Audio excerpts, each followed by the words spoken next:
বিপদে বন্ধুর পরিচয়, দুঃসময়েও ইরানের পাশে আছে রাশিয়া ও চীন।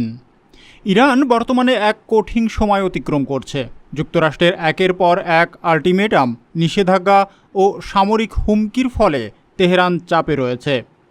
এমন সংকটময় সময়ে ইরানের পাশে দাঁড়িয়েছে দুই পরাশক্তি রাশিয়া ও চীন। তারা শুধু কূটনৈতিকভাবে নয়, আন্তর্জাতিক পরমাণু ইস্যুতেও ইরানের অবস্থানকে সমর্থন জানিয়েছে।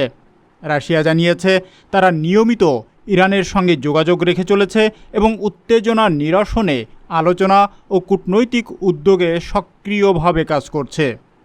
চীনও যুক্তরাষ্ট্রের একতরফা চুক্তি ত্যাগকেই সংকটের মূল কারণ হিসাবে উল্লেখ করে বলেছে, এই সমস্যার শান্তিপূর্ণ সমাধান হওয়া জরুরি এবং যুক্তরাষ্ট্রকে রাজনৈতিক আন্তরিকতা দেখাতে হবে। চীন জোর দিয়েছে পারস্পরিক সম্মান ও বল প্রয়োগ পরিহারের উপর। চীনও একইভাবে বলছে, পারমাণবিক ইস্যুতে আলোচনায় যুক্তরাষ্ট্রকে রাজনৈতিক আন্তরিকতা ও পারস্পরিক সম্মান দেখানোর কোনো বিকল্প নেই। দেশটির পররাষ্ট্র মন্ত্রণালয়ের মুখপাত্র লিন জিয়ান বলেন, এই সংকটের সূচনা হয়েছিল সেই দেশ থেকেই যারা একতরফাভাবে চুক্তি থেকে বেরিয়ে গিয়েছিল, অর্থাৎ যুক্তরাষ্ট্র। চীন চায় সব পক্ষ শান্তিপূর্ণ সমাধানের পথে এগিয়ে যাক এবং বল প্রয়োগের পথ পরিহার করুক। অন্যদিকে ইরান তার প্রতিরক্ষা সক্ষমতা জোরদার করেছে। বিভিন্ন আন্তর্জাতিক গবেষণা সংস্থা অনুযায়ী ইরানের কাছে কয়েক হাজার ব্যালিস্টিক ও ক্রুজ ক্ষেপণাস্ত্র রয়েছে।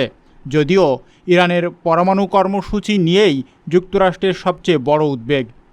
আন্তর্জাতিক পরমাণু শক্তি সংস্থার মতে, ইরান পরমাণু অস্ত্র তৈরির মতো উপাদান সংগ্রহ করলেও এখনও তাদের হাতে কোনো অস্ত্র নেই।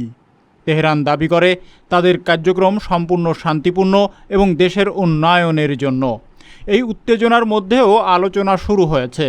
12 এপ্রিল ওমানের রাজধানী মাস্কটে যুক্তরাষ্ট্র ও ইরানের প্রতিনিধিরা পরোক্ষ আলোচনায় বসে।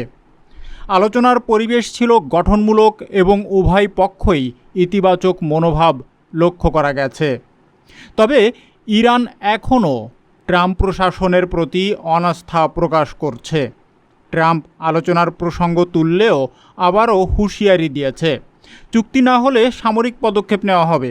বিশেষজ্ঞরা মনে করছেন, এই আলোচনার ধারাবাহিকতা ভবিষ্যতে মধ্যপ্রাচ্যে শান্তির সম্ভাবনা সৃষ্টি করতে পারে। 19 এপ্রিল বৈঠকে এই দিক নির্ধারণে গুরুত্বপূর্ণ হতে পারে। তবে এই দুঃসময়ে নিঃস্বার্থভাবে ইরানের পাশে যে দুটি দেশ দাঁড়িয়ে আছে তা হলো রাশিয়া ও চীন, প্রমাণ করে বিপদেই বন্ধু চেনা যায়।